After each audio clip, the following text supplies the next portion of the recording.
was a teacher in South and Central America, Venezuela and Costa Rica. At the beginning of every class, even before I learned their names, I asked my students what their dreams were, if they had a passion. Over 90% of them told me that their big dream was to travel the world. And I am not exaggerating here. I could count in a single hand how many students in a class did not want to travel. So what's stopping you? I asked them. But teacher, I don't have the money. I will travel after I retire. I am building a house, so no money to travel now. And I asked, are you building a house or are you building your dreams? I am building my dream house, teacher, they said in that sing-song voice. You see, people spend so much money in building this huge dream house, and then they get caged within its four walls, and the adventure of life ends there. The rest of their life they spend in maintaining that house, cleaning it, grooming it, furnishing it, revamping it, refurnishing it, and most importantly, to show it off to their social network. Yes, okay, you can get a house for yourself, but how much space does one need to live? I know people who build this huge mansion and then they keep most rooms in the house locked because there aren't enough people in that house to live in those rooms. And they have the same attitude when it comes to traveling. Yes, everybody wants to travel, especially today's youth and old. But most traveling boils down to seeing a few well-known touristic spots, taking lots of pictures and posting them on Facebook. But really, have they traveled? Yes, they have seen a lot of places, but they have not really known any of those places. Because real traveling has nothing to do with any of that. It begins at the end of our comfort zone. You have not really traveled until you have lived with the local people, eaten their food, worn their costumes, spoken their dialects, tried on their culture and customs for size, attended religious or traditional functions with them, and most importantly, perceived life through their shoes. The number one thing that stops most people from traveling is money. But traveling is never about money. I have spent years on the road. With what money? What savings to bank on? Nil. I never even had enough for the tickets. Yet, those were my best days, my most memorable adventures, my cherished memories. I have eaten poorly, slept in hammocks, did not understand the local dialects, communicated with gestures and symbols, depended on other people for my survival, befriended strangers, adopted strange traditions, attended religious functions with them, treaded lonely street corners hoping I wouldn't get mugged, getting robbed, putting my faith to test again and again. And after all of it, I discovered a totally new person within me, metamorphosed by all the treasures of the heart I had amassed over time and space. I changed countries, cities, continents like people change clothes. You see, traveling is not about money as much as it is about will and determination.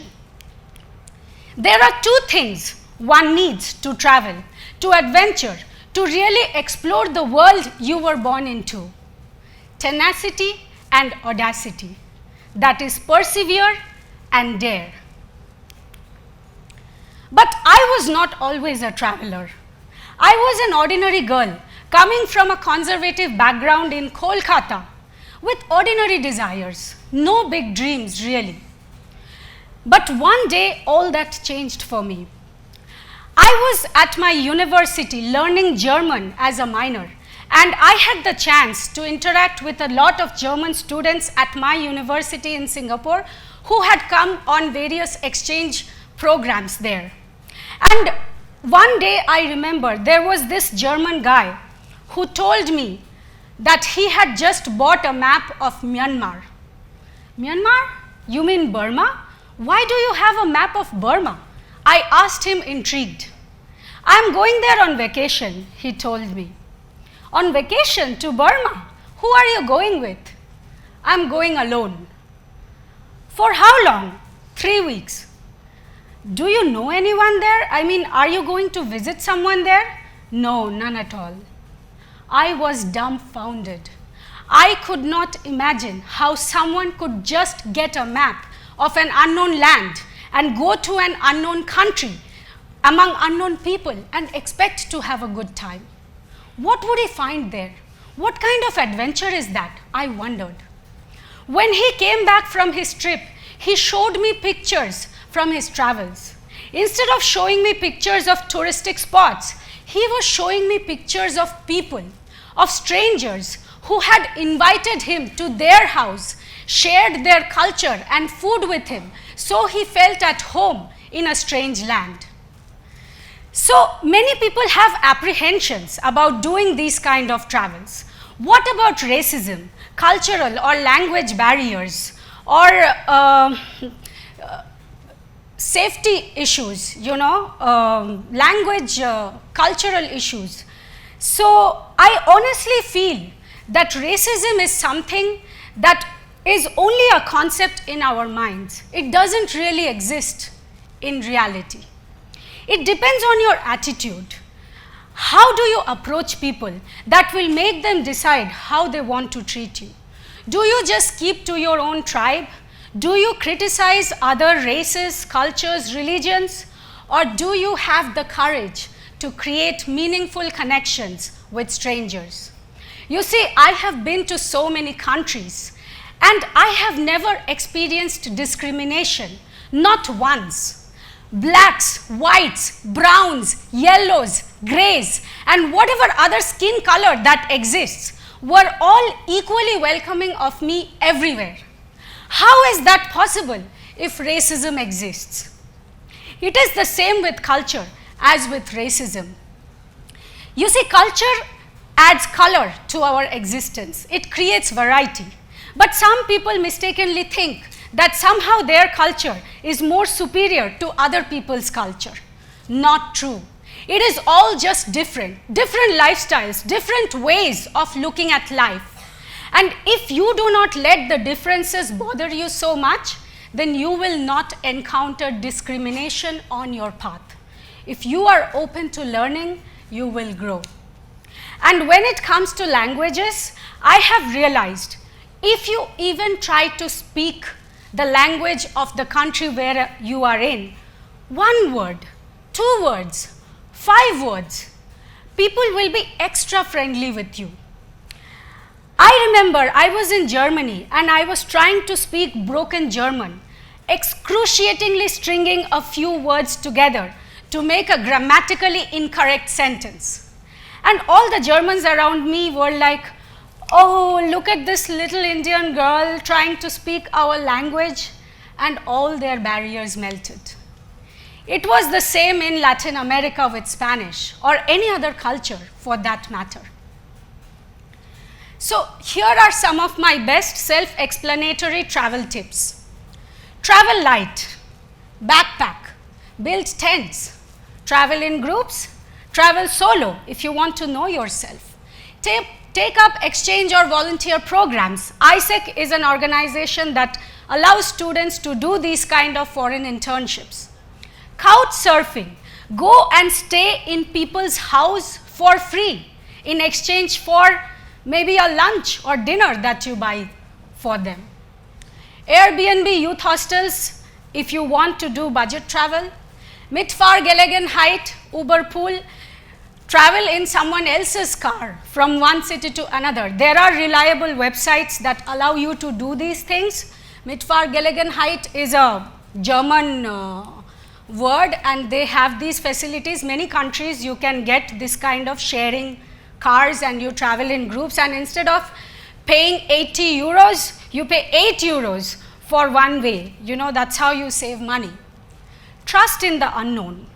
Have passion. If you don't have passion, don't travel. Only a passionate person who really wants to know the world should do this kind of traveling. Have no fear. Potluck, pool in food, and eat in groups. Get invited to people's homes. That's how you see their culture. Wear local costumes. It's so much fun to wear the local people's costume in their countries. Attend religious or traditional functions. Not to buy that religion, but to open your own minds to seeing just how many ways of looking at life exist here on earth. Make merry, have fun, and go the distance. I firmly believe if everyone could travel like this, there will be little or no room for religious wars, racial discrimination, cultural hatred, dysfunctional belief systems, and judgments in our societies. Someone in Asia believes this, someone in America believes that, someone in Africa believes something else. Do you know that in Africa, men pay a dowry to marry women? Do you know that in Latin America, there is no concept of shaming a woman's body, whereas in Asia, if a woman exposes her body too much, then she is considered to be of loose character. You will see opposites and you will marvel at life's idiosyncrasies. You will find out that sometimes the nonsense makes the best sense. What is right in one country is wrong in another country. What is polite in one culture is impolite in another culture. What you think is good, another thinks bad. Sometimes you will lose your grapple of reality and you will feel that you don't belong. You won't know how to behave properly. You won't know what to believe anymore, and that is okay. Your soul is expanding. When you feel alone, that nobody understands you, it is because others are still holding on so strongly to their culture, their belief systems, whereas you have seen so many cultures that you know inherently that in the end, we are all making it up all the way. None of it is real. There is no one culture, there is no one truth, there is no one religion. There is no absolute truth in this world. It is all just different ways of looking at things. You will not let culture define you. Rather, you will define culture and create new cultures should the old be dysfunctional. You will break boundaries, shift perceptions, and create new realities. I end today's talk with a hilarious story of my first days in Latin America. When I first went to South America, I did not even know hello in Spanish. I lived with an old couple who I fondly called the abuelos. Abuelo in Spanish means grandpa and abuela means grandma. So abuela always cooked for me. She made sure I would never go hungry. And she left food for me when I came home at night. I had an afternoon shift, so I used to come back at 10 p.m. and by then she was already in bed. So there was this one day I came home at night and there was no food on the dining table.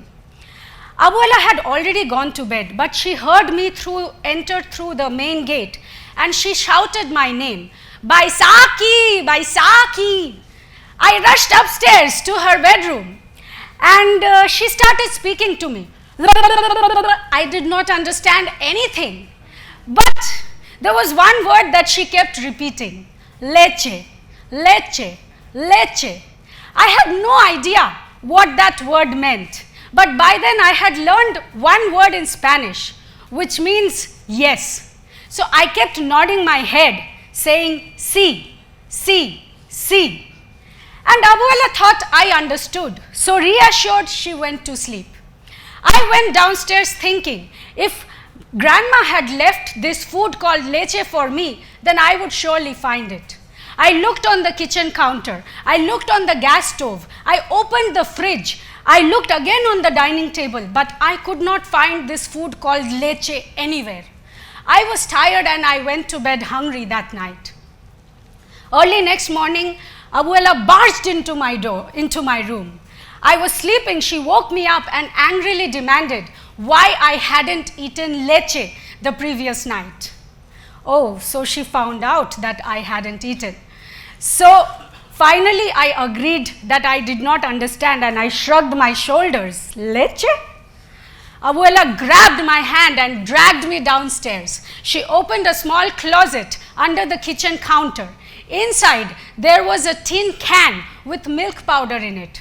She pointed at it and she said, leche.